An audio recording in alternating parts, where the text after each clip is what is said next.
Allô, bonjour, bonsoir tout un chacun sur la plateforme. C'est Monsieur Koulani. Je salue Romaric Stone et puis le vice-président Dadi. Oui, mes amis, comme on le dit souvent, c'est l'heure du verseau, c'est l'heure de la lumière. Ce n'est plus la peine d'indexer des partis, des individus. Ça ne nous permettra pas, ça c'est mon point de vue, d'évoluer. Et dont le peuple a connaître ses droits et devoirs, à s'éveiller pour savoir qui est qui. C'est le peuple même qui va les connaître et puis ceux qui travaillent réellement pour le peuple, on le saura. Donc, quand vous donnez encore la chance à les appelants, c'est que vous faites une publicité à ces partis ou bien à ces individus. Oublions-les. Il y a eu des élections qui sont passées. Comme vous l'avez dit, Romarickson, c'est une jeunesse qui est là, qui connaît les androïdes, qui connaît des vérités. C'est une jeunesse qui a voté le 22 février passé, une jeunesse qui est née les élections du 2003 avec Yadema qui ont voté. Et donc, cette jeunesse sont en train de nous regarder. Nous qui sommes devant depuis il y a 30 ans, ils nous regardent, ils sont en train de voir comment nous on se comporte. Et puis, on ne respecte pas les tests, on ne veut rien dire. Donc, qu'est-ce que je veux dire par là? Je veux tout juste dire qu'on a voté, on a été aux élections en 2020, le 22 février. Il y a une majorité des Togolais qui sont sortis. Dans sa majorité, nous demandons à tout un chacun, quand même pour cette vérité des unes, c'est important. Pour ceux qui ont été, quand même, vous êtes partis pour une élection, mais cherchez à savoir qui a gagné réellement pour donner le résultat à ce peuple. C'est ce qui est important parce que c'est le peuple qui est au centre ici. Même ceux qui n'ont pas été, qui ont dit qu'ils vont boycotter, ils ont constaté qu'en boycottant, la majorité des Togolais sont sortis. Cela veut dire que leur boycott n'a pas marché. Si ça n'a pas marché, cela veut dire que la population ne les a pas écoutés. Si cette population ne nous a pas écoutés, donc il faut chercher quand même à donner la vérité à cette population. C'est important. Donc que tu sois des partis qui ont été ou qui n'ont pas été, doivent chercher quand même l'intérêt du peuple togolais. C'est ce qui m'importe moi à ce 21e siècle-là. C'est important cette lumière-là qu'il faut donner. Personne ne restera dans un coin pour dire que moi, je n'ai pas participé, ça ne me regarde pas. En tant que politicien, en tant que lumineux, en tant que personne qui a mis pied à l'école, nous avons le devoir, et ça nous impose, là, c'est une imposition pour nous, d'aider cette population de se retrouver dans les tests qu'on s'est donnés. Les tests qu'on s'est donnés, c'est dans les unes qu'il faut choisir les leaders. C'est dans les unes qu'il faut choisir un président. Est-ce que c'est fait? Mais si ce n'est pas fait, il faut que quand même nous réclamons. C'est important pour que ce régime connaisse, sache qu'en face de lui, il n'y a pas des abrutis. C'est ce qui est important. Je ne veux pas rester beaucoup en ligne, mais de la lumière vers la lumière. C'est M. Kolani. Taisons nos différences dans des débats inutiles, mais dans nos contradictions, j'aillerai à la lumière, mais dans une contradiction constructive. Et mettons le peuple au centre. Oublions les partis politiques, oublions ces leaders, sinon nous sommes en train de faire leur publicité. Merci. Kolani, bonjour, doyen. Qu'on vous aime ou pas, ce qu'on peut toujours retenir pour vous, ou bien de vous, pardon, est la constance dans tout ce que vous faites. Et quand un homme est constant, il est déjà crédible. Quand vous êtes constant, c'est que vous êtes crédible. Quand on se lève le matin et on dit le ciel est bleu, on doit au moins redire la même phrase le soir et dire j'avais dit le matin que le ciel était bleu. Pour ça, je peux dire que vous avez montré à la jeunesse dont vous parlez que vous êtes un homme.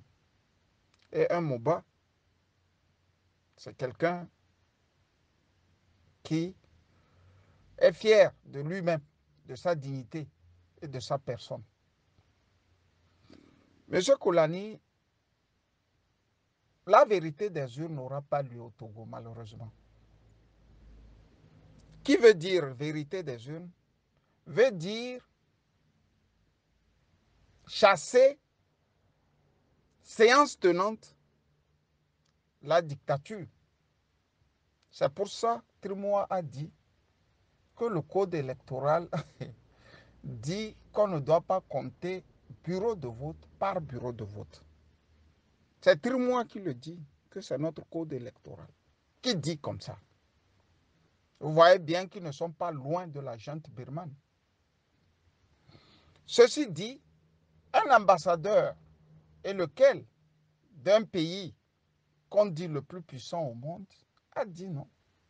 Pour la manifestation de la vérité, faites la chose bureau de vote par bureau de vote. Les gars ont refusé. Donc, tout de go, moi, je ne suis plus dans l'esprit qu'il faille chercher la vérité des urnes. Je suis dans l'esprit que c'est l'autre qui a gagné, c'est-à-dire la DMK. Parce que ceux-là qui dirigent devraient dire, venez, on va compter publiquement. Et si Ford gagne, nous tous, nous allons nous soumettre.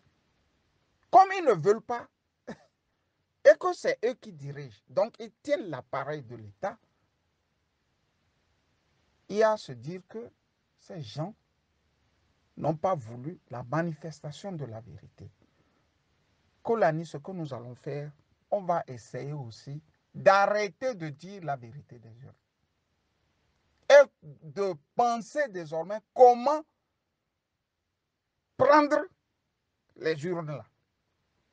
C'est-à-dire la vérité là, on n'aura plus. Donc il faut aller prendre ça. Et publiquement faire compter au monde entier ces trucs, ces bulletins. Parce qu'ils sont là. Les archives, ça existe.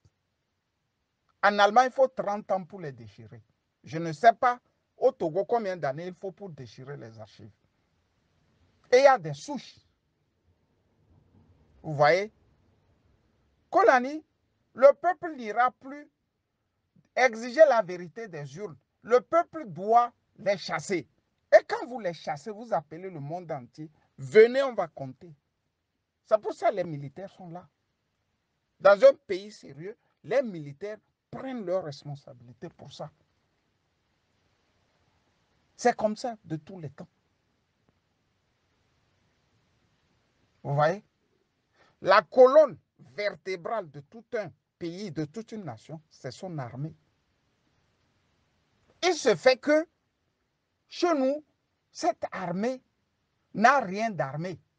Donc, il nous revient maintenant de commencer par affronter l'armée là sur différents angles. Si on commençait par dire qu'il faille maintenant prendre le taureau par les cornes, les lignes auront bougé. Les lignes auraient bougé. Parce que si on laisse et on crie chaque matin vérité des dieux, ils n'en ont cure. Vous ne pouvez pas demander à ces gens qui ont pillé le pays de se lever, de partir. Ils savent les monticules de dossiers que le peuple ne doit pas connaître. Ferdinand, l'immense Ferdinand, nous a fait honneur en dévoilant tout ce que les Adjakli ont fait. Ce n'est pas 100 milliards, ce n'est pas 200 milliards. On parle de 500 milliards. 500 milliards, ça a construit les routes, ça a construit les écoles, ça a construit les hôtels, ça a construit les dispensaires et tout, et tout, et tout, et tout. Mais parlons-en. C'est Kofi Annan qui nous dit que quand le monde entier se retrouve pour parler des changements climatiques à Paris, Fort-Lul vient pour acheter sa maison. Du nom même de l'architecte Osnam. Une maison osnamienne. Vous voyez? Donc vous pouvez savoir ou bien vous imaginez un peu combien il a mis dans ça. C'est de ça qu'il s'agit. Vous n'allez pas dire à des gens ils ont pillé ce pays. C'est quand ils ne seront plus là. Celui-là qui va arriver et qui, si il a la décence, ne serait-ce que de lever un peu un coin de voile de leur direction, de ce qu'ils vous ont fait, de ce qu'ils ont fait aux Togolais. Mais les gars, nous allons nous arracher, nous tous, les cheveux. On va se dire, mais comment sommes-nous arrivés à laisser des gens, des humains, nous piller à ce point? 54 ans de direction d'un pays, ce n'est pas 54 jours, les gars. Ce n'est pas 54 jours. Quand ils prennent des milliards, ils laissent quelques militaires prendre un peu, quelques millions. Si tu veux prendre beaucoup, beaucoup là, on te descend. Parce que si tu as beaucoup, tu peux gêner. Et ils se recyclent comme ça. Il se recycle, il se recycle, il se recycle, il se recycle. C'est la triste vérité, ça. Bon, on ne va pas non plus parler de l'opposition. Mais ça m'a mal. Écoute, quand quelqu'un t'a arraché ta femme là, ta copine là, quand tu veux parler des femmes, son nom revient toujours, hein, mon frère. Tu ne peux pas dire de parler de politique sans parler des opposants. C'est humain, quoi. C'est instantané. Ça m'a mal. C'est pour ça que ça revient tout le temps. Goguet par-ci, Fabre par-là, Apevon de l'autre côté, et Abbas Kaboa de l'autre côté, d'un autre côté, pardon, Guéry Tama et autres, et ainsi de suite, ainsi de suite. Ils sont là. Quand tu te réveilles, tu veux parler de la politique, tu ne peux pas les oublier. Comment tu veux parler de la politique française et tu ne parles pas de Mélenchon? Tu ne parles pas de Marine Le Pen? Tu ne parles pas de Fabius, de Juppé? C'est un tout, c'est un ensemble, les amis. Donc, j'ai voulu dire que désormais, il va falloir ne plus dire nous vous exigeons la vérité des autres, mais nous exigeons qu'ils partent. C'était le mot d'ordre de Tikpi Achadam.